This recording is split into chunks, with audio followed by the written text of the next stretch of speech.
Honours প্রথম বর্ষের সুপ্রিয় শিক্ষার্থী ভাইরা আসসালামু আলাইকুম। আজকে আমরা তোমাদের স্থানাঙ্ক রূপান্তর অধ্যায়ের একটি ম্যাথ সমাধান করব। শুরুতেই আমরা আমাদের প্রশ্নটি খেয়াল করি। আমাদের প্রশ্নটি বলছে যে 19x² plus 5xy plus 7y square minus 13 equal 0 সমীকরণ হতে xy পদ অপসারণ করে রূপান্তরিত সমীকরণটা নির্ণয় করো। কি বলেছে আমাদের কোন পদ ভাইয়া? এই xy পদ অপসারণ করে রূপান্তরিত সমীকরণ নির্ণয় করতে হবে। তাহলে আমাদের আগে একটা ফর্মুলা জানতে হবে। কার ফর্মুলা?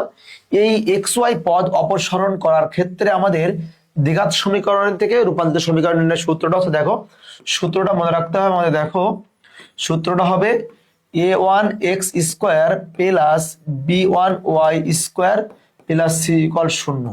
আবারও বলছি, যদি কোনো একটা দ্বিঘাত সমীকরণ দিয়ে আমাদের বলে xy পদ অপসারণ করে রূপান্তরিত সমীকরণ নির্ণয় করো, সেই ক্ষেত্রে কিন্তু আমাদের সূত্রটা কি হবে বলতো? যে a1x² plus b1y square plus c equal 0। কারণ কি, আমাদের দ্বিঘাত সমীকরণটা কি ছিল? আমাদের সমীকরণটা ছিল এরকম যে ax² প্লাস 2xy প্লাস কি by² প্লাস c ইকুয়াল কিন্তু 0। অর্থাৎ এই সমীকরণ থেকে রূপান্তরিত সমীকরণটা বের করতে হবে কোন পদ অপসারণ করে? এই যে xy এর যে পদটা আছে এই পদটা অপসারণ করে রূপান্তরিত সমীকরণটা বের করতে হলে কি থাকবে? a1x² plus b1y square plus c equal 0। তাহলে দেখো প্রিয় ভাই বোনেরা, আমাদের কি দেওয়া আছে? দেওয়া আছে কত? 19x² প্লাস, আমি লিখে নিই, দেওয়া আছে কত? দেওয়া আছে 19x² plus 5x² plus 7y² minus 13 equal 0। এটাকে 1 নম্বর দিলাম। খেয়াল করতে হবে, এই সূত্রে যদি মানগুলো বসাতে হয় তাহলে কার কার মান জানা প্রয়োজন? লাগবে a1 b1 আর কি c এর মান লাগবে।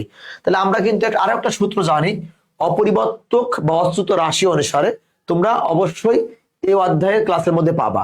সেখানে দেখো এমন রয়েছে, অপরিবর্তক বা অচ্যুত রাশি অনুসারে আমরা বলতে পারি a1 প্লাস b1 মানে কিন্তু কত? a plus b। আবার আমরা এটা জানি, দেখো a1 b1 মানে কি বলতো? ab minus ac square. এটা হচ্ছে অচ্যুত রাশির সূত্র।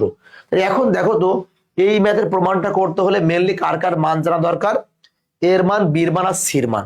তাহলে এর মান, বির মান, সির মানটা বের করতে কার সাথে কম্পেয়ার করে? দ্বিঘাত সমীকরণের সাথে কম্পেয়ার করতে। আমরা বলতে পারি যে, দেখো বলতে পারি কি যে অন নম্বর সমীকরণকে ax² plus 2xy plus by² plus c equal 0 সমীকরণে কি সমীকরণের সাথে তুলনা করে পাই। সবসময় মনে রাখবা, কোন একটা দ্বিঘাত সমীকরণ থেকে যদি আমাদের এর মান, বি এর মান বা সির মান, এফ এর মান, জির মান বের করতে বলে, তাহলে ওই সমীকরণটাকে মূল দ্বিঘাত সমীকরণের যে সূত্রটা আছে তার সাথে কম্পেয়ার করে মানটা বের করতে। তাহলে কম্পেয়ার করলে দেখো তো কি হবে? কম্পেয়ার করলে হচ্ছে ax² ইকুয়াল কত? 19x² মানে কি? অর্থাৎ a মানে কত হচ্ছে আমাদের? 19। তাহলে একইভাবে লিখছি, দেখো 2xy, মানে xy বাদ গেলে কত হবে বলতো? আমাদের h মানে কত হবে? h মানে কত? 5/2। কিন্তু আবার বলছি, এই যে 5xy ইকুয়াল 2hxy, তাহলে এই পাশ থেকে xy বাদ, তাহলে h মানে কত হবে বলতো আমাদের? 5/2। একইভাবে কি আছে? by² 7y², তাহলে b মানে কত আমাদের? 7। আর c মানে কত হচ্ছে? c মানে কিন্তু এই যে কনস্ট্যান্ট মানে কি? -13। এটা। তাহলে এখন আমাদের খেয়াল করতে হবে কি লাগবে? a1x² plus b1y² plus c equal 0। এটা কিন্তু মূল কি xy পদ অপসারণ করার সূত্র। তাহলে আমাদের এখানে স্পেসিফিক ভাবে a1 এর মান লাগবে আর কি b1 এর মান লাগবে, c-র মান লাগবে। তাহলে c-র মান পাইছি, বাট এখানে পাইছি এর মান আর b-র মান। এখানে লাগবে কার মান? a1 b1। তাহলে আমরা বলতে পারি যে, আমরা জানি, আমি বলতে পারি কি অচ্যুত রাশি, কি বলতে পারি? অচ্যুত রাশি অনুসারে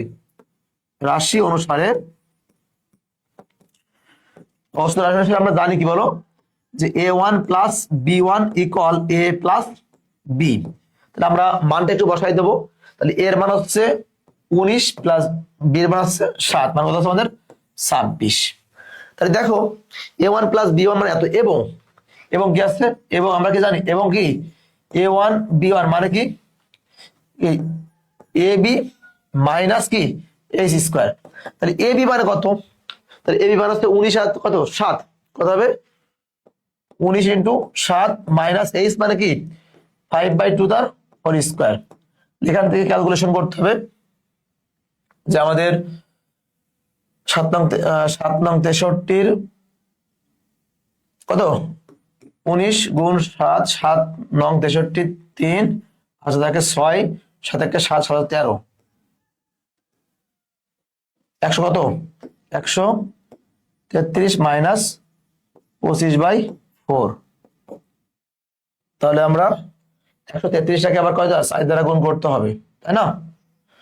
তাহলে 133কে 7 দ্বারা গুণ করলে তোমরা ক্যালকুলেশনটা করে নাও, ঠিক আছে?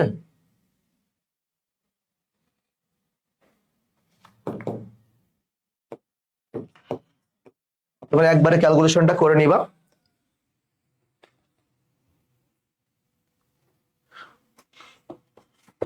একবারে ক্যালকুলেশনটা করলে হচ্ছে 507/4 ক্যালকুলেট করে নেবা। তাহলে আমাকে দেখো তো কার মান লাগবে? লাগবে হচ্ছে a1 এর মান প্লাস b1 এর মান আলাদা করে। কিন্তু এখানে আমরা কি পাইছি a1 প্লাস b1 পাইছি, আর এখানে কি পাইছি a1 ইন্টু b1। তাহলে আমরা জানি a প্লাস b এবং ab এর মান দেওয়া থাকলে কার সূত্র অ্যাপ্লাই করতে হয় a minus b whole square. তাহলে বলতে পারি আমরা জানি, বলতে পারি যে আমরা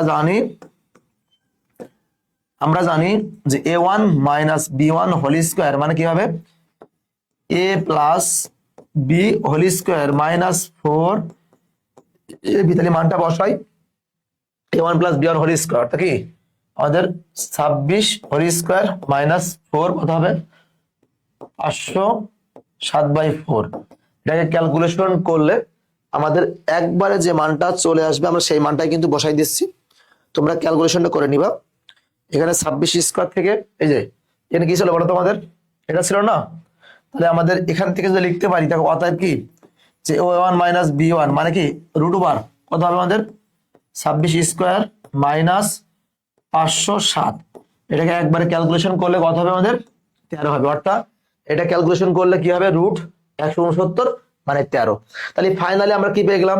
তাহলে ফাইনালি পেয়ে গেলাম আমরা দেখো a1 প্লাস b1 মানে কত মানে হচ্ছে 26, আর a1 মাইনাস b1 মানে কত পেয়ে গেলাম বলো তোমরা 13। দেখো 2a1 মানে কত 39।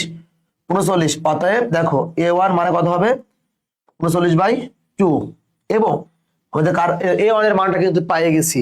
এখন কার মানটা লাগবে b1 এর মানটা লাগবে। তাহলে এখান থেকে আমি বলতে পারি যে b1 মানে কি 26 মাইনাস কত a1, তাহলে কত 26 মাইনাস 39/2, তাহলে 26 দিনে কত হয় 52 মাইনাস 39/2, তাহলে 39 কত 13/2 কত আছে আমাদের 13/2। তাহলে আমরা এই যে মানগুলো পালাম মানগুলো এখানে বসাই দিলেই হয়ে যাবে। তাহলে একবারে আমরা এখানে একটু মুছে দিই, এখানে লিখবো। হ্যাঁ একবার কি লিখতে পারি দেখো আমরা কি লিখতে পারি যে আমরা জানি দেখো যে আমরা জানি কি জানি আমরা জানি xy পদ অপসারণ করে রূপান্তরিত সমীকরণ কি বলতো যে a1 x square plus b1 y square plus c equal 0। তাহলে মানটা বসাই a1 মানে পাইছি 39/2 x স্কয়ার প্লাস b1 কি পাইছি 13/2 y স্কয়ার আর c পাইছি কত 13 ইকুয়াল 0। বা ফাইনালি বলতে পারি দেখো 39/2 x square plus 13/2 y square equal 13। বা এটাই কিন্তু আমাদের সেই কাঙ্ক্ষিত ফলাফল, বা এটাকে মডারেট করে লিখতে পারি 39 x square plus 13 y square equal 13 দুনো 26। তাহলে ইহাই নির্ণয় কি আমাদের xy পদ অপসারণ করে রূপান্তরিত সমীকরণ। সো প্রিয় ভাই বোনেরা আমি বিশ্বাস করি তোমরা এই প্রশ্নটি ক্লিয়ারলি বুঝতে পারছো। এই প্রশ্নটি পারলে তোমরা এই যে একটা প্রশ্ন যে এই সমীকরণের xy পদ অপসারণ করে রূপান্তরিত সমীকরণ এটা নির্ণয় করবে, এটা হচ্ছে আমাদের বাসার কাজ। আমি যেভাবে করিয়েছি তোমরা সেম টু সেম ভাবে করবা, ইনশাআল্লাহ কোনো ঝামেলা হবে না, রিল্যাক্স মোডেই পারবা। সো আজকের এই পর্যন্তই, দেখা হবে পরবর্তী ক্লাসে। সকলকে আসসালামু আলাইকুম।